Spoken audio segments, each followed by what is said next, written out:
Hi friends, നമ്മളിത് ഇന്ന് ക്രിസ്മസിൻ്റെ ഫുഡുകളൊക്കെ ഉണ്ടാക്കാനുള്ള പ്രിപ്പറേഷനിലാണ്.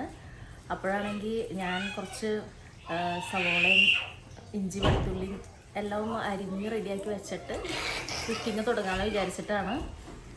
പിന്നെ ഇറച്ചിയൊക്കെ ഇന്നലെ തന്നെ വേവിച്ച് വെച്ചിട്ടുണ്ടായിരുന്നു. അപ്പോൾ ഇന്ന് 24th ഡിസംബറാണ്. അപ്പോൾ നൈറ്റ് ഷിഫ്റ്റ് കഴിഞ്ഞ് വന്നു കഴിഞ്ഞപ്പോൾ ഞാൻ ജസ്റ്റ് കറികളൊക്കെ ഒന്ന് കുറച്ച് ഉണ്ടാക്കി വയ്ക്കാമെന്ന് വിചാരിച്ചിട്ട് ഇതാണ് കേട്ടോ ഞാൻ എടുത്തു വെച്ചേക്കുന്ന റെഡിയാക്കാനായിട്ട്. അപ്പോൾ അതവിടെ ഒരു പാത്രത്തിൽ സവോളയൊക്കെ എടുത്ത് വെച്ചിട്ടുണ്ട്.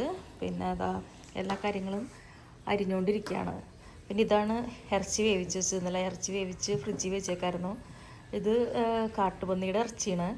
അതൊരു സവോളയും മഞ്ഞൾപ്പൊടിയും ഉപ്പും കുറച്ച് മസാല ഇട്ട് വേവിച്ചതാണ്. ഇതേപോലെ ഇത് ബീഫ് വേവിച്ച് വെച്ചതാണ്. അപ്പോൾ ഫ്രിഡ്ജിൽ വെച്ച കാരണം കൊണ്ടാണ് ഇങ്ങനെ നെയ്യ് ഉറച്ചിരിക്കുന്നത്. അപ്പോൾ ഇത് രണ്ടും നമുക്ക് കറി വയ്ക്കണം. പിന്നെ മീനും വെക്കാനുണ്ട്. അപ്പോൾ ഞാനാണെങ്കിൽ സവോള എല്ലാം ചെറുതായിട്ട് അരിഞ്ഞെടുക്കുന്നുണ്ട്. പിന്നെ ഇഞ്ചിയും വെളുത്തുള്ളിയും ചതച്ച് വെച്ചിട്ടുണ്ട്. പിന്നെ കുറച്ച് പച്ചമുളകും അവിടെ എടുത്ത് വെച്ചിട്ടുണ്ട്. അപ്പോൾ ഞാൻ പോർക്ക് റെഡിയാക്കാൻ പോണത് ഉരുളിയിലാണ്. കാരണം കുറച്ച് കൂടുതലുള്ള കാരണം.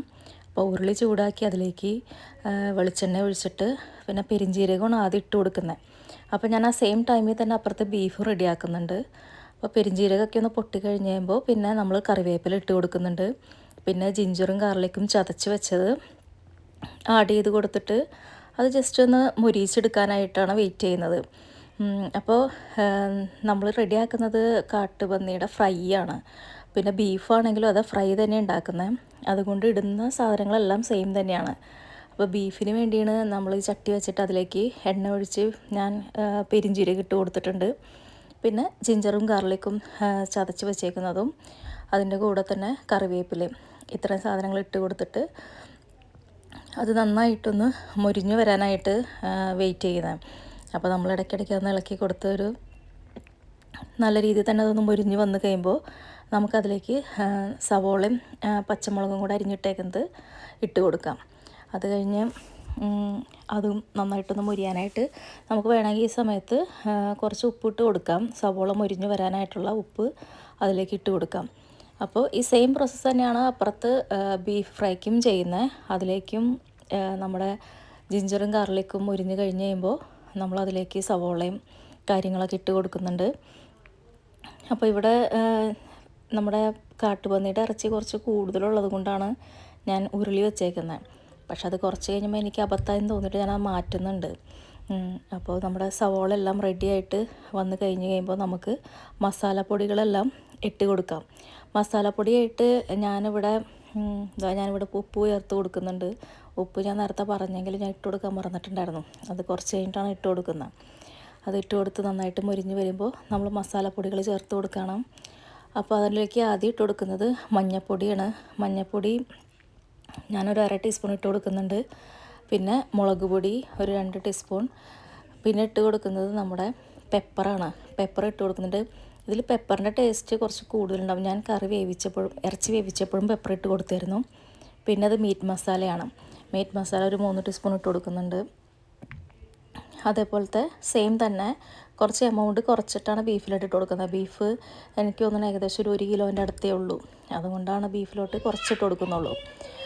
അപ്പോൾ അതെല്ലാം കൂടെ ഇട്ട് പിന്നെ നന്നായിട്ടൊന്ന് മസാലകളെല്ലാം മൂത്ത് വരാനായിട്ട് നമുക്ക് ഇളക്കി കൊടുത്തിട്ടത് യോജിപ്പിക്കാം. പിന്നെ അധികം മുളക് പൊടി ചേർക്കാത്തത് നമുക്ക് എല്ലാം ഈ നോൺ വെജ് ഐറ്റംസിൽ ഒരുപാട് സ്പൈസസ് ചെന്ന് കഴിയുമ്പോൾ വയറിന് പ്രശ്നം വരും. അതുകൊണ്ടാണ് അധികം മുളക് പൊടി ചേർത്ത് കൊടുക്കാത്തത്. കുരുമുളക് പൊടി ആകുമ്പോൾ നമുക്ക് അത്രയും ഇഷ്യൂ ഉണ്ടാവുന്നില്ല. അപ്പോൾ നമുക്ക് സ്പൈസസ് എല്ലാം കൂടെ ഇളക്കി നന്നായിട്ടൊന്ന് അത് മൂപ്പിച്ചെടുക്കാം. പിന്നെ നിങ്ങൾക്ക് കാശ്മീരി മുളക് പൊടി വേണമെങ്കിൽ ഇട്ട് കൊടുക്കാം കേട്ടോ, ഒരു കളറൊക്കെ കിട്ടാനായിട്ട്. അപ്പോൾ ഇപ്പോൾ നോക്കുമ്പോൾ നിങ്ങൾക്കറിയാം നന്നായിട്ട് പൊടികളെല്ലാം മൂത്ത് വന്നിട്ടുണ്ട്. അപ്പോൾ നമുക്കിനി ഇറച്ചി ഇട്ട് കൊടുക്കാം. ഞാൻ നേരത്തെ പറഞ്ഞ മാതിരി ഇറച്ചി ഓൾറെഡി വേവിച്ച് ഫ്രിഡ്ജിൽ വെച്ചാരണം അതിങ്ങനെ ഉറച്ചിരിക്കുകയാണ്. അപ്പോൾ അതിലിട്ട് കൊടുക്കുമ്പോൾ ജസ്റ്റ് ആ ചൂടടിച്ച് കഴിയുമ്പോൾ അതിൽ ആ വെള്ളവും നെയ്യൊക്കെ ഒന്ന് ഉരുകി നമുക്ക് പിന്നെ അത് ഇളക്കി കൊടുക്കാൻ പറ്റും. ഇവിടെ എനിക്ക് പറ്റിയ ഒരു മെയിൻ പ്രശ്നം എന്ന് പറഞ്ഞു കഴിഞ്ഞാൽ ആ പോർക്ക് ഞാൻ കറക്റ്റ് വേവിലെടുത്ത് വെച്ചായിരുന്നത്. അത് കഴിഞ്ഞ് പിന്നെ കുറച്ചും കൂടെ വെള്ളം ഉണ്ടായ കാരണം അതിലധികം കിടന്ന് പിന്നെയും കുറച്ചുകൂടെ അങ്ങ് വെന്തു. അപ്പോൾ സെയിം ടൈമിൽ തന്നെ ഇപ്പുറത്ത് ഞാൻ ബീഫ് ഇട്ട് കൊടുക്കുന്നുണ്ട്. ഞാൻ കുറച്ച് ബീഫ് അതിൽ നിന്ന് എടുത്ത് വെക്കുന്നുണ്ട്, രാവിലത്തേക്കുള്ള അപ്പത്തിനുള്ള സ്റ്റൂ ഉണ്ടാക്കാനായിട്ട്. അതിൽ നിന്ന് കുറച്ച് ബീഫ് മാറ്റി വെച്ചിട്ട് ബാക്കിയുള്ള ബീഫാണ് നമ്മുടെ ഫ്രൈ ആക്കാൻ ഇട്ട് കൊടുക്കുന്നത്. അപ്പോൾ കുറച്ച് കഴിഞ്ഞപ്പോഴേക്കും എന്താ നെയ്യും വെള്ളമൊക്കെ അത് ഉരുകിയിട്ട് പോർക്ക് ഇതുപോലെ ആയിട്ടുണ്ട്. അപ്പോൾ നേരത്തെ പറഞ്ഞാൽ നമ്മൾ ഇടയ്ക്കിടയ്ക്ക് ഇളക്കി ഇട്ട് കൊടുക്കുക. പിന്നെ ഈ വെള്ളത്തിൽ കിടന്ന വെള്ളം വറ്റണ സമയവും കൂടെ പോർക്ക് എൻ്റെ കിടന്നൊന്ന് വെന്തായിരുന്നു. ബീഫിന് പിന്നെ ആ പ്രശ്നം ഉണ്ടായില്ല, കാരണം ബീഫ് അത്യാവശ്യം വലിയ പീസസ് ആയിരുന്നു. അതുകൊണ്ട് പിന്നെയും അധികം കിടന്ന് അങ്ങനത്തെ പ്രശ്നങ്ങളൊന്നും ഉണ്ടായിരുന്നില്ല. പിന്നെ ഈ ഉരുളിച്ചട്ടി ആണെങ്കിലും കുറച്ച് കഴിഞ്ഞപ്പോൾ എനിക്ക് പ്രശ്നം ഉണ്ടായിരുന്നു. അതിൻ്റെ അടിയിൽ ചെറുതായിട്ട് പിടിക്കാൻ തുടങ്ങി. ബീഫ് കുഴപ്പമൊന്നും ഉണ്ടായിരുന്നില്ല, പക്ഷേ നമ്മുടെ പോർക്കാണെങ്കിൽ കുറച്ച് കഴിഞ്ഞപ്പോഴേ നമ്മുടെ ചട്ടിയുടെ അടിയിലേക്ക് ഒന്ന് പിടിച്ചു തുടങ്ങി. പിന്നെ നിങ്ങൾ ബാക്ക് സൈഡിൽ കേൾക്കുന്ന സൗണ്ട് ഒന്നും മൈൻഡ് ചെയ്യണ്ട കേട്ടോ. ക്രിസ്മസ് വെക്കേഷനാണ്, അവിടെ പിള്ളേർ വീട്ടിലുണ്ട്, അതാണ് ആ കേൾക്കുന്നത്. പിന്നെ നമ്മൾ മീൻകറി വെക്കാനായിട്ട് വരാലാണ് കഴുകി വൃത്തിയാക്കിയിട്ട് ഉപ്പും മഞ്ഞൾപ്പൊടിയും പുരട്ടി വെച്ചിട്ടുണ്ട് ഞാൻ. പിന്നെ ഒരു ചട്ടി എടുത്തിട്ട് അതിലേക്ക് സവോളയും പച്ചമുളകും ഇഞ്ചിയും വെളുത്തുള്ളിയും കറിവേപ്പിലയും ഇപ്പം മഞ്ഞൾപ്പൊടി ഇട്ട് കൊടുക്കുന്നുണ്ട്, മുളക് പൊടി ഇട്ട് കൊടുക്കുന്നുണ്ട്. പിന്നെ മല്ലിപ്പൊടി കുറച്ച് കൂടുതൽ വേണം. നമ്മൾ മീൻകറി പാൽ ഒഴിഞ്ഞ് വെക്കുമ്പോൾ, ഞാൻ തേങ്ങാപ്പാൽ കറിയാണ് വെക്കുന്നത്, അപ്പോൾ മല്ലിപ്പൊടി കുറച്ച് കൂടുതൽ വേണം. എന്നിട്ട് കയ്യിൽ കുറച്ച് വെളിച്ചെണ്ണ ആക്കിയിട്ട് നന്നായിട്ടത് തിരുമ്മി പിടിപ്പിക്കണം. അപ്പോൾ നിങ്ങൾക്ക് കയ്യിൽ ഗ്ലൗസ് ഉണ്ടെങ്കിൽ ഗ്ലൗസ് ഇടാം കേട്ടോ. നമ്മൾ വീട്ടിൽ കറി വയ്ക്കുമ്പോൾ അങ്ങനെ ഗ്ലൗസ് ഒന്നും ഉപയോഗിക്കാറില്ല. അതുകൊണ്ട് കയ്യിൽ കുറച്ച് വെളിച്ചെണ്ണ ആക്കണം, കാരണം മുളകൊക്കെ ഉള്ള കാരണം കൊണ്ടേ നമ്മുടെ കൈ പുകയോ അല്ലെങ്കിൽ. എന്നിട്ട് നന്നായിട്ടത് തിരുമ്മി, ആ സവോളയൊക്കെ നന്നായിട്ട് തിരുമ്മി അതിലേക്ക് മസാലകളെല്ലാം പിടിപ്പിച്ച് കൊടുക്കണം. എന്നിട്ട് നമ്മുടെ തേങ്ങയുടെ 2ാം പാൽ, ഞാനിവിടെ മാഗിയുടെ കോക്കനട്ട് പൗഡർ കലക്കി വെച്ചേക്കുന്നതാണ് എടുത്തേക്കുന്നത്. അപ്പോൾ അതൊഴിച്ച് കൊടുത്തിട്ട് വീണ്ടും ഒന്നും കൂടെ ഒന്ന് തിരുമ്മി പിടിപ്പിച്ച് കൊടുക്കുക. അത് കഴിഞ്ഞ് നമുക്കിപ്പോൾ വെള്ളം കുറവാണ്, കറിക്കുള്ള വെള്ളം കുറവാന്ന് തോന്നുകയാണെങ്കിൽ കുറച്ചും കൂടെ വെള്ളം ഒഴിച്ചു കൊടുക്കുക കേട്ടോ. അതെല്ലാം ഒഴിച്ച് കൊടുത്തിട്ട്, എനിക്കിവിടെ ഫ്രോസൺ പച്ചമാങ്ങയാണ് കിട്ടിയേക്കുന്നത്, നമ്മുടെ ഫ്രഷ് ആയിട്ടുള്ളതല്ല, ഫ്രോസനാണ്. ഞാനപ്പോൾ അതാണ് ഇട്ട് കൊടുക്കുന്നത്. പക്ഷേ അതിന് നല്ല പുളി ഉണ്ടായിരുന്നു. അതെല്ലാം റെഡിയാക്കി വെച്ചിട്ടുണ്ട്. പിന്നെ ഞാൻ ചെയ്തത് ബീഫ് ഇറക്കി വെച്ചു. ബീഫ് ഇറക്കി വെച്ചിട്ട് നമ്മുടെ പോർക്കിനെ ആണെങ്കിൽ അപ്പുറത്തെ അടുപ്പിലോട്ട് മാറ്റി വയ്ക്കുകയാണ് ചെയ്തത്. ബീഫ് അത്യാവശ്യം ഡ്രൈ ആയിരുന്നു. പക്ഷേ ഇപ്പോൾ ഞാൻ ഫ്രൈ ആക്കുന്നില്ല, കാര്യങ്ങളൊക്കെ ഒന്ന് വേവിച്ച് ഒന്ന് മസാലയൊക്കെ ആക്കി വെക്കുന്നുള്ളൂ. അപ്പോൾ മീൻ കറി കൂടെ റെഡിയാക്കാനുള്ള കാരണം കൊണ്ട്